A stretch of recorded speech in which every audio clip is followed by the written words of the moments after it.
नमस्कार, मैं हूं आकांक्षा और आप देख रहे हैं आईबीसी 24 छत्तीसगढ़ से जुड़े हमारे खास बुलेटिन छत्तीसगढ़ आज में आप सभी का स्वागत है। शुरुआत करते हैं एक राहत देने वाली खबर के साथ। तो छत्तीसगढ़ में क्लब, शॉपिंग मॉल, रेस्टोरेंट और होटल कल से खुलने वाले हैं। मुख्यमंत्री भूपेश बघेल ने लोगों की सुविधा और मांग को ध्यान में रखते हुए शर्तों के साथ ही संचालन की अनुमति देने का फैसला लिया है। सीएम के निर्देश पर सामान्य प्रशासन विभाग के सचिव डॉक्टर कमलप्रीत सिंह ने इन संस्थानों के संचालन को लेकर आदेश जारी कर दिया है। आदेश के मुताबिक club, shopping mall, restaurant, hotel संचालन के लिए पहले से तय अनुमति और स्वास्थ्य मंत्रालय की तरफ से जो एसओपी जारी की गई थी, शर्त और सोशल फिजिकल डिस्टेंसिंग का पालन अनिवार्य होगा।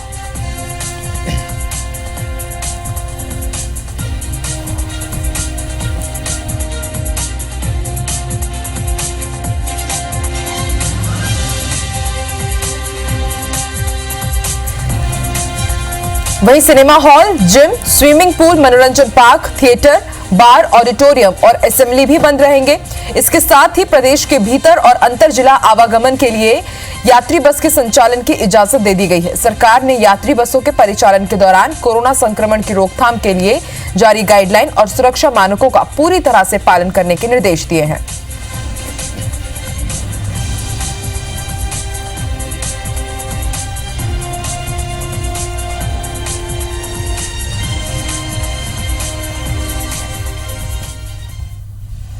तो छत्तीसगढ़ में कल से मॉल और होटल खुल जाएंगे और इसके साथ ही सुरक्षा मानकों का पालन करते हुए बस के परिचालन संचालन की भी अनुमति दे दी गई है। कल से मॉल और होटल खुलने वाले हैं। दो तस्वीरें हम आपको दिखा रहे हैं। सोशल डिस्टेंसिंग का पालन करना अनिवार्य किया गया है।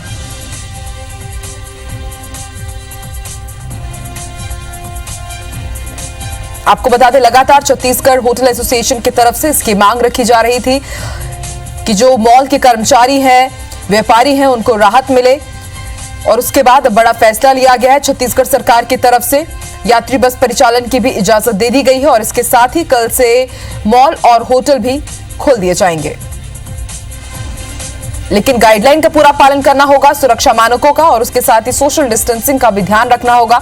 और इसकी जिम्मेदारी एक पर्टिकुलर शॉप के, होटल के मालिक की भी होगी और कर्मचारियों की भी होगी।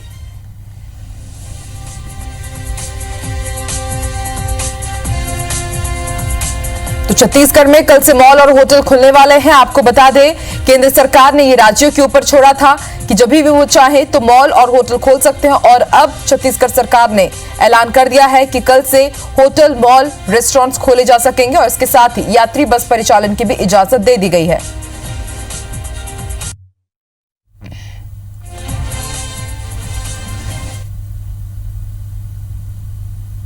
Chhattisgarh hotel and restaurant association की तरफ से हमने माननीय मुख्यमंत्री जी से 9 जून को दरख्वास्त की थी।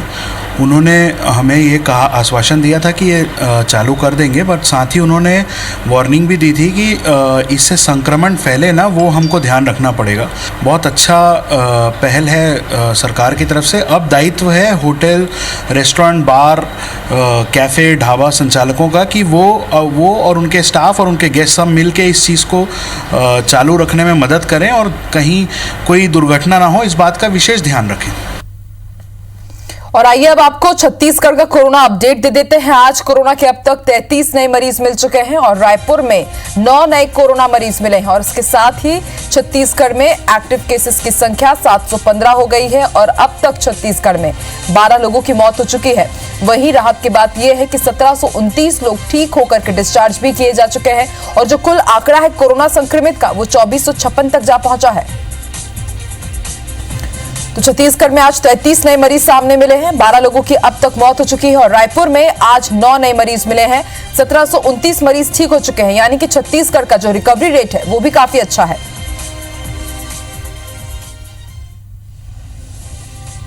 और ज्यादा जानकारी के लिए सीधे रुख करेंगे रायपुर का, बात करेंगे हमारे सहयोगी तहसीन से। तहसीन, छत्तीसगढ़ का कोरोना अपडेट हमने दिखाया, 33 नए मरीज मिले हैं। वहीं छत्तीसगढ़ सरकार से एक बड़ा आदेश भी जारी कर दिया गया कि अब कल से होटल, रेस्टोरेंट्स भी खुल जाएंगे।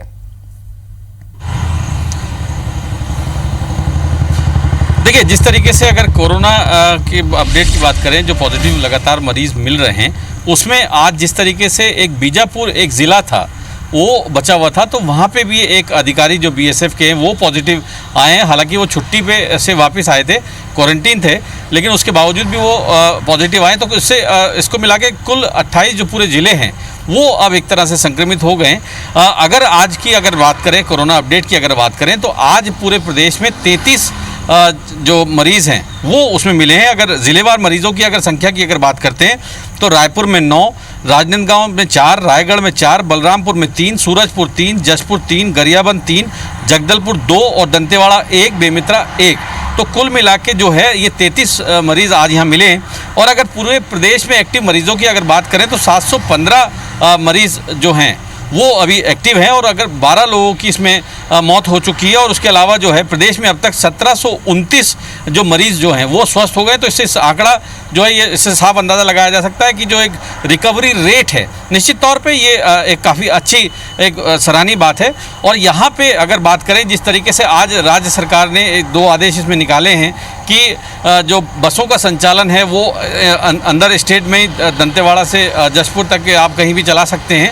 और उसके अलावा जिस तरीके होटल, रेस्टोरेंट और जो मॉल खोलने की जिसमें अनुमति दी गई है, वहाँ पे जिस तरीके से जो काफ़ी दिनों से ये बंद थे और उसको लेके जो है एक यहाँ पे एक राहत भरी खबर जो इस व्यवसाय से जुड़े लोग हैं उनके लिए भी ये कह सकते हैं। और यहाँ पे IBC 24 भी इस बात की अपील करता है कि यहाँ अगर आप जाएं तो जो राज्य सरकार की जो पूरी गाइडलाइन है, जो सोशल डिस्टेंसिंग की जो बात है, उसके अलावा जो सभी सावधानियाँ हैं उसको बरतें। तो कुल मिला के ये जो है आज की बात है तो ये लोगों के लिए राहत भरी खबर है कि जो इस व्यवसाय से जुड़े हैं, ख़ास तौर से कि जो रेस्टोरेंट और जो बसें संचालन की बात है। यहाँ पे अब एक बात और यहाँ पे बताना चाहेंगे कि अभी जो हमारी बस ऑपरेटरों से जो बात हुई है उन्होंने ये कहा है कि काफ़ी दिनों से बाद ये चली है, क्योंकि जो उनमें कुछ रियायतें उनकी आज एक बैठक भी हुई थी। उन्होंने इस बात में उसमें 3 बिंदुओं पे चर्चा हो पाई है। उन्होंने ये कहा है कि क्योंकि काफ़ी जो 3 महीने का जो टैक्स था उसकी भी जो है उसमें छूट देने की बात उन्होंने कही है। उसके अलावा जिस तरीके से जो डीजल की वृद्धि हुई है उसमें अनुपात वृद्धि उसमें करने की जो उसमें किराया है उसमें करने की बात की है। तो कुल मिला के ये जो है अभी जो ऑपरेटरों ने ये बात कही है कि जो सरकार ने जो बसें चलाने की जो अनुमति दी है वो सराहनीय है, उसके स्वागत योग्य है, उन्होंने स्वागत किया है। लेकिन उन्होंने कहा है कि आगामी दिनों में अगर मांगे पूरी नहीं हो पाती हैं तो क्योंकि उसमें सवारियां भी अभी मिलने का उनको काफ़ी संकट आने की बात कर रहे हैं वो लोग, तो आगे जो बसें हैं वो शायद नहीं चला पाएँ। इस तरीके उसमें संशय की स्थिति अभी बनी हुई है। जी बिल्कुल तहसीन, इससे पहले भी जब सिटी बस का परिचालन की अनुमति दी गई थी उसके बाद सबसे बड़ा जो मांग था वो यही थी उनकी तरफ से कि उनको जो टैक्स है उसमें छूट दिया जाए, थोड़ी सी राहत दी जाए। देखने वाली बात होगी कि अब जब दूसरे बसों को रियायत दी जा रही है, छूट दे दी गई है, उनके तरफ से क्या कुछ अब आगे रहता है। बहुत बहुत शुक्रिया तहसीन पूरी जानकारी के लिए। तो आपको बता दें आज एक बड़ी राहत की बात आई है छत्तीसगढ़ सरकार की तरफ से कि कल से रेस्टोरेंट, मॉल खुलने वाले हैं। और छत्तीसगढ़ का कोरोना अपडेट भी हमने आपको दिखाया था। और इसी बीच आपको रायपुर से बड़ी खबर बता दें कि बस मालिकों ने बस चलाने से इंकार कर दिया है। शासन से अनुमति मिलने के बाद भी बस चलाने से इंकार कर दिया है। छत्तीसगढ़ यातायात महासंघ के पदाधिकारियों ने कहा है कि जब तक उनकी मांग पूरी नहीं हो जाती वो बस नहीं चलाएंगे। उनकी प्रमुख मांगे ये है कि लॉकडाउन अवधि के आगामी 6 महीने का टैक्स माफ किया जाए, डीजल की कीमतों के अनुपात में यात्रा किराए में वृद्धि की जाए और नॉन यूज बसों को बिना टैक्स खड़ी करने की अनुमति दी जाए। तो थोड़ी देर पहले हमारे सहयोगी तहसीन यही बता रहे थे कि अलग अलग मांगे रखी गई है। और अब देखिए छत्तीसगढ़ यातायात महासंघ के तरफ से एक ये बड़ा फैसला, और उन्होंने इंकार कर दिया है बस चलाने से। उन्होंने यही कहा है कि जब तक उनकी मांगे पूरी नहीं हो जाती वो बस नहीं चलाएंगे। और उनकी जो प्रमुख मांगे हैं वो भी हम आपको बता रहे हैं। टैक्स माफ करना एक की प्रमुख मांग है उनकी कि आने वाले 6 महीने तक टैक्स माफ किया जाए और डीजल की कीमतों में जितनी वृद्धि की गई है उसी के हिसाब से यात्री के किराए में भी वृद्धि की जाए। ये कुछ अलग अलग मांग है जो इस संघ की तरफ से रखी गई है। तो बस मालिकों ने बस चलाने से इंकार कर दिया है। थोड़ी देर पहले हमने आपको ये जानकारी दी थी कि छत्तीसगढ़ सरकार की तरफ से इस बात का ऐलान कर दिया गया है कि कल से मॉल, शॉपिंग मॉल और होटल, रेस्टोरेंट भी खुल जाएंगे और बस चलाने के लिए भी अनुमति दे दी गई थी। लेकिन अब बस मालिकों ने अलग अलग मांगों की यहाँ पर बात कही है और उसके बाद ये कहा है कि जब तक मांग पूरी नहीं होगी वो बस नहीं चलाएंगे। 6 महीने का टैक्स माफ करने की मांग की है और जितनी वृद्धि डीजल में हुई है उतनी ही वृद्धि वो यात्रियों के किराए में भी मांग कर रहे हैं। और ज्यादा जानकारी के लिए बात करेंगे हमारे सहयोगी राजेश मिश्रा से। राजेश, बस मालिकों ने बस चलाने से इनकार कर दिया है, कुछ अलग अलग प्रमुख मांगे उन्होंने रखी हैं। जी बिल्कुल, जिस तरह से बस मालिक लगातार इस बात को कह रहे हैं कि अगर शासन अनुमति भी दे देता है तो वो बस चलाने की स्थिति में नहीं रहेंगे, क्योंकि कोरोना के कारण जो गाइडलाइन दी गई है उस गाइडलाइन में बस चलाना उनके लिए नुकसानदायक होगा। आज भी इसको लेकर दुर्ग में बस ऑपरेटरों की मीटिंग हुई थी और बस उस मीटिंग में यह तय हुआ है कि उनकी जो 3 प्रमुख मांगे हैं, एक तो वो चाह रहे हैं कि लॉकडाउन में जो 3 महीना लॉकडाउन रहा उसका टैक्स तो माफ करे ही करे सरकार, इसके अलावा आने वाले जो 6 माह है उसका भी टैक्स माफ कर दिया जाए। इसके अलावा उन्होंने ये कहा है कि जिस तरह से डीजल की कीमतों में लगातार वृद्धि हो रही है उस वृद्धि के अनुपात में यात्री किराए में बढ़ोतरी किया जाए। और तीसरी उनकी मांग है कि नॉन यूज बसें होती है जो खड़ी रहती है उसका टैक्स सरकार माफ कर दे। तो 3 अगर प्रमुख मांगे मान ली जाती है तो वो बस चलाएंगे, अन्यथा शासन से अनुमति मिलने के बाद भी बस नहीं चलाएंगे, ऐसा उनका कहना है। जी शुक्रिया राजेश पूरी जानकारी के लिए।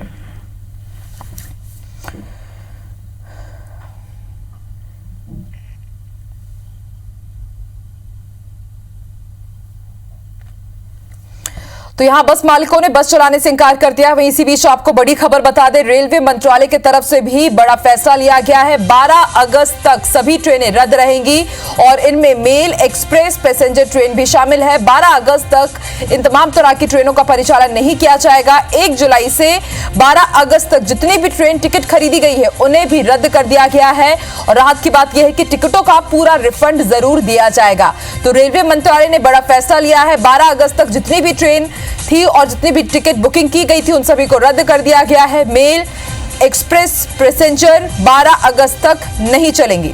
और ज्यादा जानकारी के लिए बात करेंगे हमारे सहयोगी स्टार से। स्टार, रेलवे मंत्रालय ने बड़ा फैसला लिया है।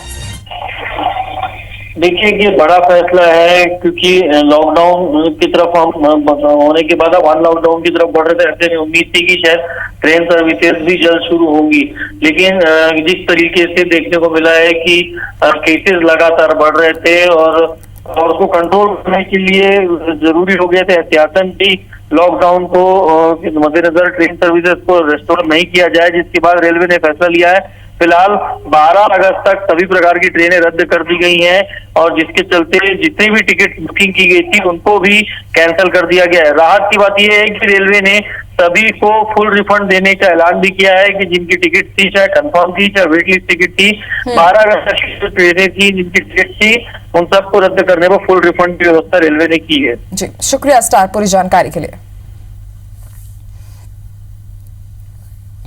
मुख्यमंत्री भूपेश बघेल ने प्रधानमंत्री नरेंद्र मोदी को पत्र लिखा है। सीएम ने पत्र के माध्यम से प्रधानमंत्री गरीब कल्याण अन्न योजना को सितंबर तक बढ़ाने का अनुरोध किया है। उन्होंने राष्ट्रीय खाद्य सुरक्षा अधिनियम के अलावा राज्य के चिन्हांकित 14,10,000 राशन कार्डधारी परिवारों को भी खाद्यान्न सुरक्षा के उद्देश्य से इस योजना के अंतर्गत लाभान्वित करने की बात कही है। सीएम भूपेश बघेल ने पत्र में लिखा है कि केंद्र सरकार के प्रधानमंत्री गरीब कल्याण अन्न योजना के माध्यम से देश में खाद्यान्न उपलब्धता बढ़ाने में मदद मिली है। छत्तीसगढ़ में यूनिवर्सल पीडीएस के अंतर्गत राष्ट्रीय खाद्य सुरक्षा अधिनियम के अंतर्गत मान्य 51,50,000 राशन कार्डधारी परिवारों के अलावा राज्य की तरफ से अपनी योजनाओं के माध्यम से भी अतिरिक्त 14,10,000 राशन कार्डधारी परिवारों को खाद्यान्न सुरक्षा उपलब्ध कराई जा रही है। लॉकडाउन को सावधानी पूर्वक खोलते हुए आर्थिक गतिविधियां शुरू की जा रही है, लेकिन स्थिति सामान्य होने में अभी समय लगने की उम्मीद है। वर्तमान में किसान, मजदूर के साथ ही ज्यादातर लोगों के लिए बेहद कठिन स्थिति है।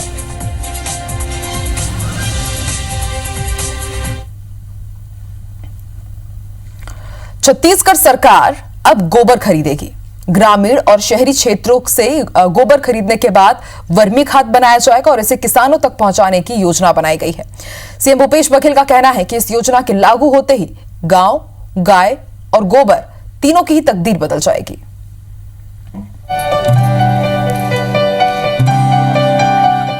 अगर छत्तीसगढ़ में हरेली तिहार से शुरू हो रही महत्वाकांक्षी योजना गोधन न्याय योजना सफल हुई तो फिर शहर और गांव की सड़कों पर ऐसे नजारे नहीं दिखेंगे।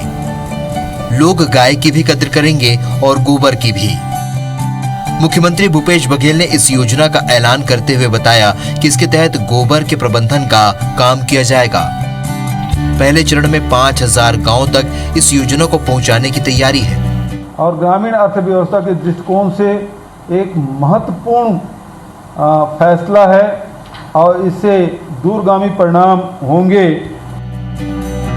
गोबर की कीमत तय करने के लिए कृषि मंत्री रविंद्र चौबे की अध्यक्षता में 5 मंत्रियों की उप समिति गठित की गई है, जिसमें मोहम्मद अकबर, प्रेम साय सिंह टेकाम, शिव डहरिया और जयसिंह अग्रवाल शामिल किए गए हैं। गोबर सहकारी सोसाइटी के माध्यम से खरीदी जाएगी, फिर वर्मी खाद बनाकर इसे किसानों तक पहुंचाया जाएगा। इस योजना से बेहतर कृषि की संभावनाएं बढ़ेंगी और लोगों को रोजगार भी मिलेगा।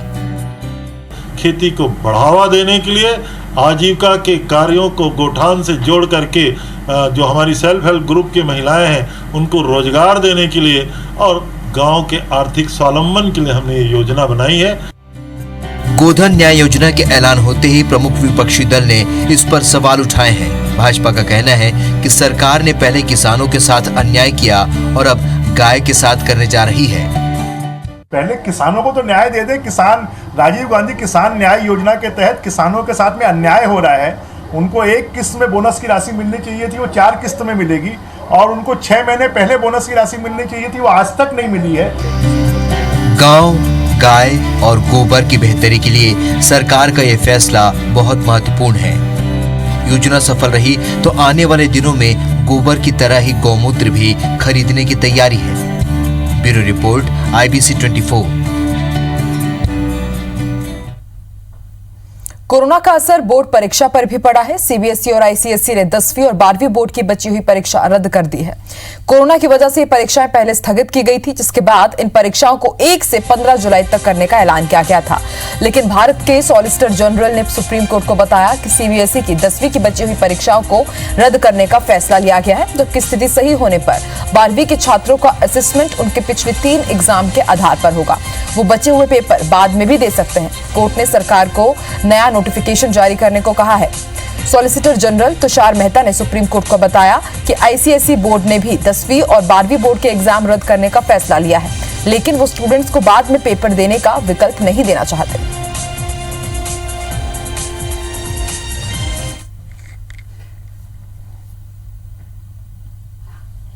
राजधानी में रायपुर पुलिस ने साइकिल क्लब के सदस्यों की बैठक बुलाकर एडवाइजरी जारी की है, जिसमें रिंग रोड और हाईवे पर साइकिलिंग नहीं करने की सलाह दी गई है। उनसे एयरपोर्ट रोड की सर्विस रोड पर साइकिलिंग की सलाह दी गई है। व्यस्त शहरी बाजारों की सड़कों पर साइकिलिंग को प्रतिबंधित किया गया है। साथ ही महिलाओं को महंगे आभूषण पहनकर साइकिलिंग नहीं करने की सलाह दी गई है। यह भी कहा गया है कि हेडफोन और ईयरफोन लगाकर साइकिल चलाने वालों पर कार्रवाई की जाएगी।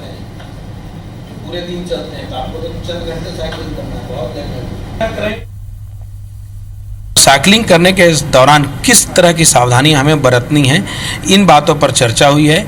और इसके अलावा सामने से भी बहुत अच्छे सुझाव हैं, जिसे हम अपने आने वाले दिनों में पुलिसिंग में शामिल करेंगे। एक नियम के अंतर्गत आ जाएं, जैसे आपको रात के समय ज़्यादा देर तक साइकिल ना चलाएं, तो ये एक सराहनीय कदम है पुलिस विभाग के द्वारा, यातायात पुलिस विभाग के द्वारा, जिसका हम सब लोग कोशिश करेंगे कि हम अपने जो हमारा क्लब है टूर दे रायपुर, उसमें तो हम प्रसार करेंगे। जो सेफ्टी मेजर्स है, आपके पास हेलमेट होना चाहिए, लाइट्स होनी चाहिए, फ्रंट एंड रेयर लाइट, और अगर आप अंधेरे में कर रहे तो reflector jackets, that is very important.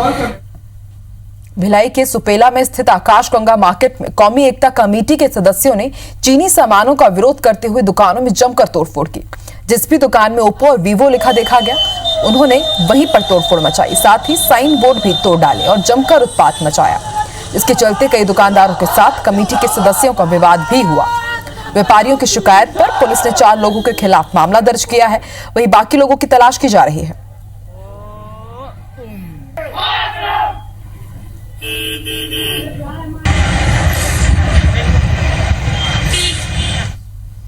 Bharat और चीन के बीच चल रहे सीमा विवाद के बीच एक अच्छी खबर आई है और इसका ताल्लुक छत्तीसगढ़ से है, जहां चीन से कई देश अपने कारोबारी संबंध समाप्त कर रहे हैं। और इसी बीच थाईलैंड ने भारत से नया कारोबारी रिश्ता कायम करते हुए भिलाई स्टील प्लांट को 20,000 टन बिलेट्स का ऑर्डर दिया है। थाईलैंड की डिमांड को भिलाई स्टील प्लांट ने जुलाई तक पूरा करने का लक्ष्य रखा है। थाईलैंड इन बिलेट्स का उपयोग सरिया और प्लेट्स बनाने के लिए करेगा। इस डिमांड से भिलाई वासियों में काफी उत्साह देखा जा रहा है।